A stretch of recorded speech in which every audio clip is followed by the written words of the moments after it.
오늘 말씀의 제목은 속사람을 능력으로 강하게 하소서입니다. 우리 같이 한번 따라합니다. 속사람이 능력으로 강하게 하소서. 예, 여러분의 속사람이 있다는 걸 아셔야 됩니다. 성경은 우리 사람에 대하여 겉사람도 있고 속사람도 있다. 두 사람이 아니라 이것이 한 사람인데 우리에게 혼재되어 있다는 겁니다. 근데 불신앙, 예수 안 믿는 사람의 특징은 이 속사람을 인정을 안 합니다. 눈에 보이는 대로, 화려한 대로, 아니면 망가진 인생을 그 인생 그대로 평가하고 그렇게 봐줍니다. 여러분, 사도 바울이라고 하는 인물, 화려한 인생을 살다가 예수 만남으로 그는 누가 보더라도 굉장히 겉으로는 불행해 보입니다. 예수 때문에 매를 맞았고요, 감옥에 갇혔습니다. 굶기도 했습니다. 잠도 못 잤습니다. 그리고 마지막에는 로마 감옥에서 이제 오랫동안 이렇게 죄수로 감금되어 있다가 감옥에서 그 잡아내어 순교를 시킨 것이 사도 바울의 인생입니다. 겉으로 보면, 그 사람으로 바울을 보면, 야, 정말 장래가 촉망받는 그 인생이 허무하게 예수 믿은 이유 때문에 이 사형수의 그 어떤 마지막을 맞이했구나. 그 사도 바울은 그 사람을 보면 실패입니다. 그런데 성경은 그렇게 말하지 않습니다. 뭐라고 말씀합니까? 속 사람이 축복을 받아야 진짜 축복이고 속 사람이 은혜를 받아야 축복된 인생이다 말합니다. 간단히 말씀드립니다.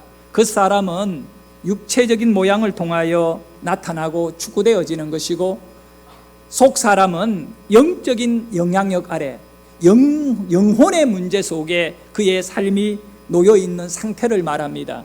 그래서 영역이라고 하는 이 단어는 그 사람을 통하여 만들어지는 게 아니라 속 사람을 통하여 영역은 주어지고 또 만들어지고 영역은 나타나는 것이죠. 여러분, 육체만을 추구하게 되면 결국은 허무한 인생, 무너지는 인생 되고 맙니다. 절대로 우리는 내 영이 육체를 앞서야지 육체가 영을 앞서도록 내버려 두면 안 된다는 사실 기억하기를 바랍니다. 오늘 또 이 예배에 나온 것은 여러분의 영이 육체를 앞서려고 나온 것이라 믿습니다. 불신자, 세상의 사람들, 예수 안 믿는 사람은 바깥 모습, 여러분의 외형적인 모습만 보고 여러분을 평가를 합니다. 어떤 못된 불신자가 교회 열심히 다니는 친구에게 아주 골탕을 먹이기 위해 조롱하는 말로 물어봅니다. 너 교회 다니면서 예수 믿으면 복 받는다고 했지? 그래, 예수 믿으면 복을 받아. 그런데 왜 너는 이렇게 가난하게 살아가니? 할 말이 없습니다. 그리고 얘기합니다. 야, 너 교회 다닌 지가 몇 년 되니? 5년 되어서. 그러면 성경에 대해서 박사가 되었겠다, 그지? 왜 그럴까요? 무슨 일이든 5년 정도 하면 어느 정도 익숙해지잖아요. 잘 알게 된다고요. 그래서 이 친구는 성경에 대해서 별로 아는 게 없으니까 난 뭐 성경에 대해서 그렇게 아는 거 없어. 에이, 그래? 자, 내가 한 가지 물어볼게. 예수 제자가 12명이다 하더라. 그 12명 이름 한번 대봐라. 근데 베드로 알고 야고보 알고 요한 아는데 그 다음부터는 깜깜소식. 가룟 유다는 알아. 몰라. 아는 것이 없어. 그러니 바로 이 예수 안 믿는 친구는 조롱하는 것입니다. 야, 너 교회 뭐 하려고 다녀? 너 그렇게 교회 다녀가지고 예배 드리면, 너 기도하면 밥이 나오니 돈이 생기니 그때 것을 추구하는 거예요. 그런데 이 친구가 예수 안 믿는, 자기를 조롱하고 있는 친구에게 내가 성경을 잘 모르고 비록 가난하게 살지만 내가 확실히 알고 있는 것이 하나가 있다. 나는 5년 전에 예수 믿기 전에는 알코올 중독자였다. 그리고 도박을 좋아하는 도박꾼이었다. 술을 먹고 아내를 때리고 아이들에게 윽박질렀다. 내가 집에 들어가면 아이들은 전부 두려운 눈으로 나를 바라보고 이리저리 숨었다. 5년 전에. 그런데 지금은 완전히 달라져 있는 거예요. 나는 술을 먹지 않아. 나는 도박을 하지 않아. 아내를 때리지도 않고 우리 아이들은 퇴근하여 집에 오는 나만을 기다리고 있어. 내가 한 가지 확실히 아는 것이 있는데 그것은 바로 예수님이 나의 마음을 바꿔준 거야. 예수님이 나를 치료해 주셨고 그건 내가 확실히 알아. 그러니 이 예수 안 믿는 친구가 가만히 생각해 보니까 5년 전에 이 친구는 술꾼이었는데 완전히 변화된 모습, 할 말이 없는 거예요. 사랑하는 성도 여러분, 세상의 겉모습만을 추구하는 사람들은 돈 몇 푼에 그들의 모든 양심과 인격을 팔아버리고 성공이라고 하는 외형적인 모습 속에 그들은 정신없이 매달려 살아가고 있는데, 오늘 이 겉사람만을 추구하는 어리석은 인생 되지 않기를 소원합니다. 겉사람과 속사람의 특징은 육체를 추구하느냐 영을 추구하느냐 여기에 달려있는 것인데, 사도 바울은 갈라디아서 6장 8절에서 육체를 추구하는 자, 영을 추구하는 자에 대해 분명히 말씀합니다. 자, 우리 같이 한번 크게 읽어봅니다. 자기의 육체를 위하여 심는 자는 육체로부터 썩어질 것을 거두고 성령을 위하여 심는 자는 성령으로부터 영생을 거두리라. 네, 어떻습니까? 우리는 무엇을 심어야 되겠습니까? 정말 거룩한 열매가 맺혀지는 육체를 심지 말고 영을 심는 자가 되어야 됩니다. 아울러 고린도전서 2장 14절의 말씀을 보면, 고린도전서 2장 14절에 우리 같이 한번 크게 읽어봅니다. 시작. 육에 속한 사람은 하나님의 성령의 일들을 받지 아니하나니 이는 그것들이 그에게는 어리석게 보이며 또 그는 그것들을 알 수도 없나니 그러한 일은 영적으로 분별되기 때문이라. 아멘. 여기서 육에 속한 사람과 영에 속한 사람을 분리시켜 가지고 설명해 주고 있는데, 이 육에 속한 불신자들의 특징은 성령의 일들을 받지 않는다는 거예요. 여러분, 이 일을 받아야 그 일을 할 수 있는 것인데, 성령의 그 거룩하고 놀라운 은혜, 그거를 받지도 않을 뿐만 아니라 그들은 알지도 못한다는 거예요. 이 육에 속한 사람 특징이 그렇다는 거예요. 그 영에 속한 사람은 성령의 일을 기쁨으로 받아들이는 거지요. 성령이 여러분에게 말씀하는 것들을 아멘 하고 충성하는 것이지요. 할렐루야. 주님에게 순종해서 기도를 할 거냐 말 거냐라는 것은 다른 데 있는 게 아니고, 성령의 일이기 때문에 이걸 받는 사람은 기도하는 거고, 이걸 받지 못하는 사람은 분명히 기도해야 되는데도 기도 안 하는 것이거든요. 어떤 일에 충성해야 돼요. 그리고 전도하는 일이나 뭐 예배하는 일이나, 그런데 성령의 사람은 이 일을 받아들이는 거죠. 아무리 바빠도 이 일을 받아들이고 그 길을 가는 것이지만, 그 이 육에 속한 사람은 이 일을 알지 못하고 받아들이는 것을 거부해버리고 그 육체가 원하는 대로 가게 되는 겁니다. 결국 육체는 소망이 없는 것입니다. 그래서 사도 바울은 에베소 교회 성도들에게 편지를 보냅니다. 이 에베소 교회는 사도 바울이 개척한 교회거든요. 누구보다도 에베소 교회 성도들의 형편과 처지, 외형적인 겉모습을 잘 알고 있는 바울입니다. 그런데 바울은 이 영적인 인물이에요. 그 영적인 사람은 속을 볼 줄 압니다. 그 에베소 교회 성도들의 속을 바라보면서 이 편지를 쓰는데, 에베소서 3장 14절과 15절에 바울이 에베소 교인들을 생각하며 어떤 자세로 기도하고 있는지를 언급하고 있거든요. 14절과 15절을 보면, 이러므로 내가 하늘과 땅에 있는 각 족속에게 이름을 주신 아버지 앞에 무릎을 꿇고 비노니. 얼마나 바울이 진지하게 기도하고 있습니까? 하나님께 내가 무릎을 꿇고 기도하는 것이 있다. 그냥 지나가다가 기도해 줘야겠다, 가벼운 마음으로 기도하는 것이 아니라 정말 마음을 다하여 집중하여 우리 모든 족속에게 이름을 주신 그 하나님, 이름을 줬다는 건 주인이 되었다는 겁니다. 우리 모든 인생의 주인이 된 그 하나님 앞에 무릎을 꿇고 기도한다. 바울이 이렇게 무릎을 꿇고 어떤 기도를 드릴까요? 가장 첫 번째 기도가 16절에 나오는데, 바로 16절 말씀을 여러분이 크게 한번 읽어봅니다. 시작. 그의 영광의 풍성함을 따라 그의 성령으로 말미암아 너희 속 사람을 능력으로 강건하게 하시오며. 바울은 에베소 교회 성도를 위하여 기도한 첫 번째 기도는 바로 너희 속 사람을 능력이 뭡니까? 힘이잖아요. 너희 속 사람이 능력으로 강하게 되기를 기도한다. 빈다. 할렐루야. 여러분, 바울은 목회자입니다. 목회자인 바울이 에베소 교회 장로님들 그리고 집사 또 여러 성도들이 있을 겁니다. 그들이 어려운 환경 속에 살아가고 당시 로마 식민지였잖아요. 그러니 에베소 교회 성도들도 로마의 지배를 받는 사람들이거든요. 여러 가지 어려움이 많습니다. 가난하게 살아야 되고 병든 사람들도 많고. 그러면 목회자로서 에베소 교인들을 떨어져 있으면서 염려하면서 가장 먼저 기도해야 될 거는, 야 에베소 교회 성도들아, 내가 하나님께 엎드려 간절히 기도하는 거는 너네들이 건강하기를 기도하고 있어. 가난한 에베소 교회 성도들에게 물질적인 복을 받기를 나는 날마다 기도해. 에베소 교회 성도들의 자녀들이 형통하기를 나는 정말 매일매일 엎드려 하나님께 기도해. 이러지 않아요. 건강해지는 것도 중요하고 가난의 어려움으로부터 벗어나는 것도 중요하고 다 중요하겠지요. 그런데 바울은 그런 겉으로의 잘되고 이런 것보다 바울이 정말 에베소 교회 성도들에게 축복하고 변화되어지기를 원하는 것은 에베소 교회 성도들의 속 사람이 능력이 있는 성도가 되기를 원하였다는 것입니다. 제가 목회를 하면서 우리 성도님들의 많은 기도의 제목을 받게 됩니다. 성도는 기도의 제목을 목사님에게 얘기해야 되고 함께 기도하여 풀어야 된다고 믿습니다.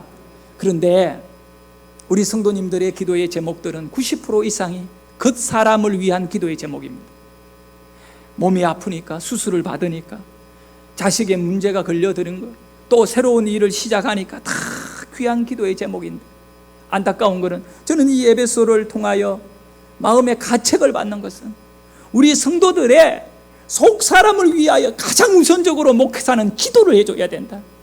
그들의 영혼이 능력이 있고 그들의 영혼이 하나님의 것을 받아들일 수 있는 성령의 일을 내 것으로, 주님 내가 해야 되는 일입니다, 내 사명입니다라고 성령의 일을 받아들일 수 있는 속 사람의 능력이 있어야지. 아무리 건강한 사람이라도 속 사람이 죽어 있고 속 사람이 병들어 있으면 성령의 일을 받아들이지는 못하기 때문에 축복의 길을 갈 수 없다는 사실입니다. 사랑하는 성도 여러분, 가정 문제, 건강 문제, 자식 문제, 물질 문제, 그 사람을 위한 것들 다 누구나 화려하게 꾸미고 싶지. 그러나 분명한 사실은 속 사람이, 여러분의 영성이 죽어 있고 여러분의 영혼이 성령을 받아들일 수 있을 만큼의 깨어 있음이 아니면 아무런 소용이 없어요. 몸이 너무 아픈 사람은요, 병원에 누워가 물 한 모금 삼키기도 되게 어렵습니다. 우리는 그냥 물을 꿀꺽꿀꺽 삼킬 수 있잖아요. 왜? 건강이 따라주니까요. 영적인 것도 똑같아요. 여러분의 속 사람이 비어있고 병들어 있으면 하나님의 말씀 설교를 들어도 이것이 그냥 바람같이 지나가고 마는 거지, 이것이 나에게 힘이 되고 능력이 되고 나를 치료하고 변화하는 것이 되지 못하는 거지. 그래서 예배하는 자들은 속이 살아있어야 돼요. 그 내 안에 속 사람이 갈급한 영혼을 갖고 하나님에게 나아가는 그런 어떤 영적인 그릇이 만들어질 때에 여러분에게는 진정한 변화가 일어납니다. 아주 젊고 예쁜 아가씨가 불행하게도 죽을 병에 걸렸어요. 치료가 불가능해요. 이제 얼마 살지 못하고 죽게 됐어요. 그런 아가씨를 미용실에 데리고 가서 예쁘게 머리를 꾸미고 얼굴을 막 화장을 하고 눈썹을 예쁘게 그리고 막 최고의 좋은 옷을 입혀가지고 이렇게 데리고 나갔어요.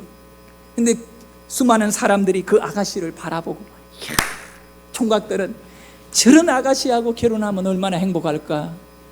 겉으로 보고 생각할 수 있겠지만 그 아가씨는 죽을 아가씨거든요.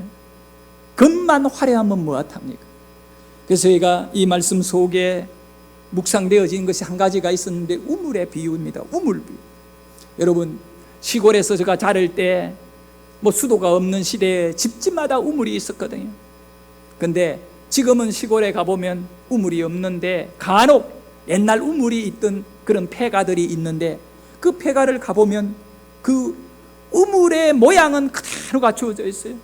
그 우물 난간이 허리 쭉 내고, 근데 이렇게 내려보면 그 바닥은 어릴 때는 우물이 참 깊어 보였어요. 근데 요즘 보면 그렇게 깊지가 않더라고, 우물들. 근데 그 우물이 바짝 말라 있어요. 그걸 가리켜 빈 우물이라고. 우물이 비어 있다. 성도를 보면 교회를 다니고 있고 또 목사이기도 하고 장로도 되고 권사도 되었어요. 집사이기도 해요.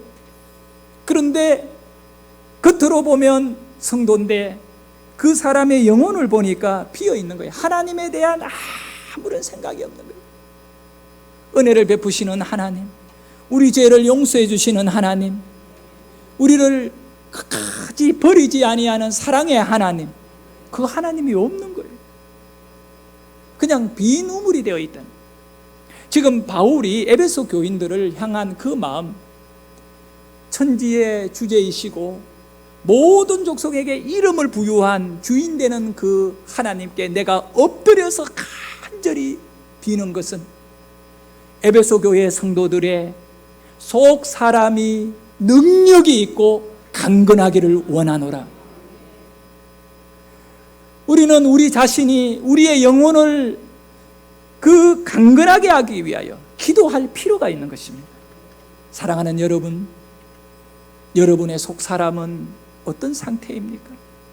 비어있는 우물, 바짝 말라있는 우물 같은 존재는 아니에요. 이렇게 비어있으면요 문제가 생겨요. 이 바짝 말라있는 우물은 하나님의 그 천없는 능력의 말씀이 그에게 지나가고 주어지더라도 그거를 귀한 것으로 붙잡을 힘이 없어요.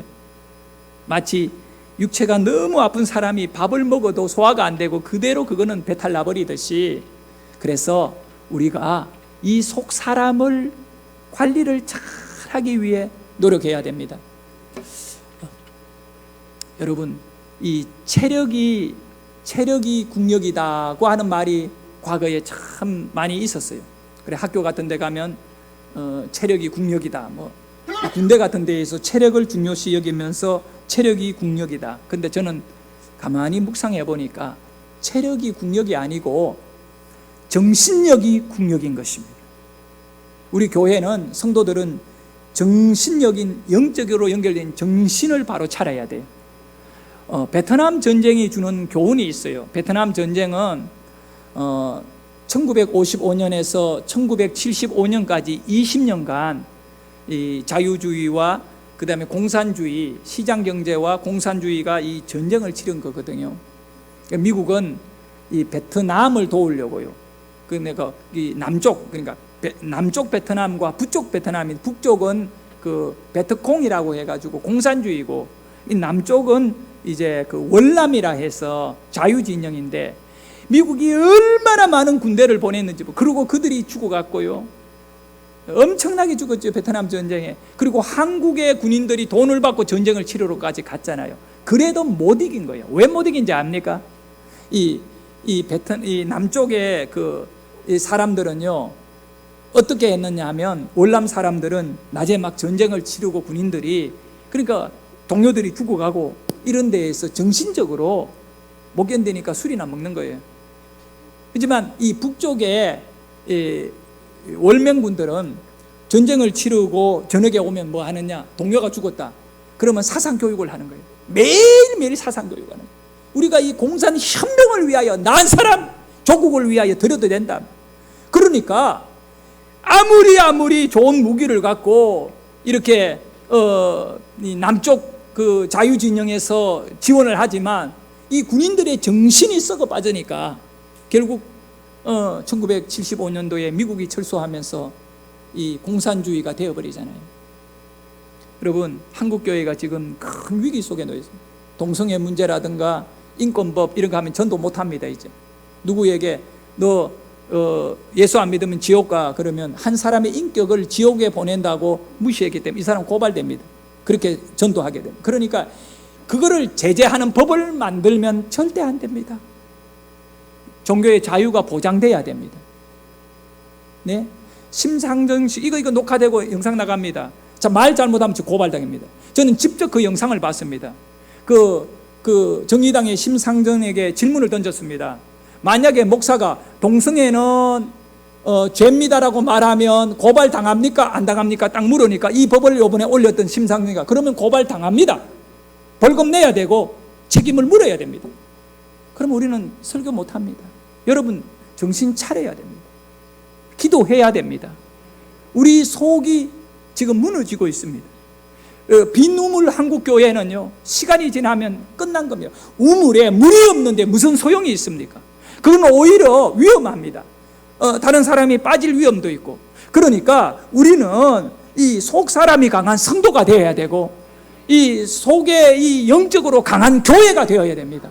이 일을 위하여 기도해야 하는 거죠. 바울은 이 일을 위하여 기도했다는 겁니다. 예수 믿는 사람에게는 언제나 한 가지 놀라운 은혜는 이름에도 불구하고 예수의 영이 계신다는 것입니다. 그것이 바로 우리의 속 사람을 변화시킬 수 있는 희망인 것입니다. 만약에 여러분의 의지로 속 사람을 변화시키면 불교가 되고 맙니다. 불교는 해탈인가? 그걸 하기 위해가 스스로 고행을 하잖아요. 자기 속 사람을 변화시키기가 욕심을 버리고, 거기에는 아무리 끝까지 가봐도 인간의 한계를 벗어날 수 없습니다. 그러나 여러분과 저 예수 믿는 사람에게는 예수의 영이 우리와 함께 하기 때문에 그 예수의 영이 여러분의 속 사람을 변화시켜 주는 것이지 다른 거 아님을 아셔야 됩니다. 그래서 우리가 은혜 아니면 살아갈 수 없고 은혜 아니면 소망이 없는 것입니다. 여러분, 그런 의미 속에서 여러분은 어떤 존재가 되어야 될까요? 정말 행복한 사람이 되어야 된다고 봅니다. 왜냐? 여러분 안에는 예수가 계시잖아요. 예수는 어떤 분입니까? 인생의 답입니다. 나라 문제, 그 다음에 여러분의 건강 문제, 가정 문제 전부 다 예수가 답인 줄 믿으셔야 됩니다. 이것이 속 사람이 강한 사람의 특징인 것입니다. 비록 우리는 부족함이 많고 죄인입니다. 그러나 예수로 인하여 우리는 능히 모든 것을 변화할 수 있다라고 하는 믿음이 있어야지요. 우리 속 사람이 물렁해지면 절대 안 됩니다. 여러분의 속 사람인 그 안에 가득 채워진 은혜를 향한 열망이 있어야 됩니다. 역사 속에요, 육체적으로 가장 강한 인물이 있었습니다. 삼손이라는 사람입니다. 얼마나 힘이 센지 몰라요, 이 삼손은. 그런데 이 삼손이 어느 날 나귀 특배를 딱 들고 블레셋 군인들 칼 들고 창 들고 달라드는 사람을 1000명을 쳐 죽이는 겁니다. 이거 소설 아닙니까?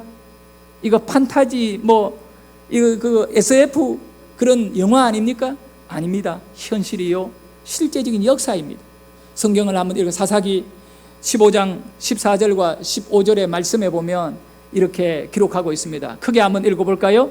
삼손이 레이의 이름에 블레셋 사람들이 그에게로 나가며 소리 지를 때 여호와의 영이 삼손에게 갑자기 임하심에 그의 딸 위에 밧줄이 불탄 삼과 같이 그의 결박되었던 손에서 떨어진지라.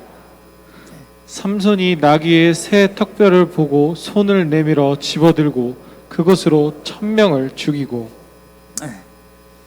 말씀은 힘있게 읽어야 되는데, 자 여러분, 이 삼손이 쇠사슬에 딱 묶여 있었습니다. 그런데 여기 말씀해 보니까 14절에 뭐라고 되어 있냐면, 그때 여호와의 영이 삼손에게 갑자기 임하시며, 그렇게 하나님의 영이 어디에 임했느냐? 삼손의 심령에 임한 거죠. 삼손에게 임하게 되니까 삼손이 딱 이러니까 쇠사슬이 이 밧줄이 불타버리면 죄입니다. 죄. 아무리 어린아이도 죄로 묶어놓으면 죄는 그냥 이러면 떨어지고, 삼손이 그 결박이 풀린 뒤에 옆에 있는 턱뼈 하나, 턱뼈는 그 무기가 아니잖아요. 그 나귀의 턱뼈를 들고 그 다음 15절에 보니까 어떻게 돼요? 그 블레셋 군인들 1000명을 내리쳐 죽이는 것입니다. 할렐루야. 삼손이 육체가 강하기 때문에, 그 사람이 능력이, 근육이 막 세기 때문에 1000명을 이긴 건가요? 우리는 그 싸움을 늘 의식하고 있어요. 강해야 이긴다라고. 그게 아니라 갑자기 하나님의 영이 삼손에게 임했기 때문에 삼손이 1000명을 이길 수 있습니다. 그러니까 여러분에게 속 사람의 능력이 임하여야 세상을 이길 수 있는 겁니다. 능력이 임해야죠. 속사람이 강해야죠. 속사람은 하나님과 여러분의 연결고리이거든요. 전쟁터에 어린 나이 다윗이 15살밖에 안 되었는데 아버지 심부름을 나갔는데 보니까 골리앗이라고 하는 장대한 블레셋의 장군이 막 말을 하는데, 야 들으라 너희들 뭐 여호와를 믿는다면서 왜 쫄아서 그렇게 숨어 있느냐 이러는 거예요. 막 너희 하나님은 살아있는 하나님이 아니야 막 이러면서. 그러니 이스라엘의 왕이었던 사울이 덜덜 떨면서 이 겉사람의 모습인 골리앗의 장대함 앞에 누구도 길을 피지 못하고 쫄아가 있는데, 그때 막 어린 아이, 이 소년이었던 다윗이 전쟁터에 형들의 도시락을 들고 나갔다가 그 소리를 듣는 순간에 딱 보는 겁니다. 보는데 판단을 내리는데 저 골리앗 속사람은 비누물이야, 능력이 없어. 그 사람은 막 굉장히 소리 지르는데, 여러분 속사람이 그 사람을 이긴다는 걸 믿어야 돼요. 아무리 겉이 화려하더라도 속이 병들면 안 돼요. 근데 다윗이 볼 때에 골리앗은 속은 엉망인데, 왜 그렇게 엉망이냐면 하나님을 욕하고 있는 자는 그에게는 진짜 소망이 없는 자입니다. 다윗이 볼 때, 그래서 다윗이 그렇게 이야기하잖아요. 어찌하여 살아계신 하나님과 그 백성을 욕하느뇨?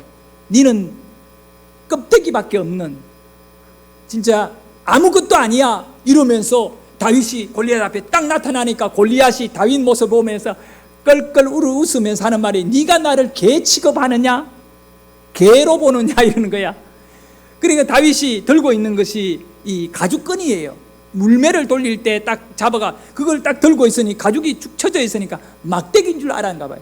네가 나를 개로 여기느냐? 막대기 들고 내한테 나오느냐? 근데 골리앗 앞에는 경비병들이 칼이 창을 들고 있고 앞에 방패병이 방패를 들고 있고 중무장에 있는데, 다윗은 아무것도 갑옷도 입지 않고 그냥 딱 나타났는데, 근데 이 골리앗은 다윗의 겉만 보는 거예요.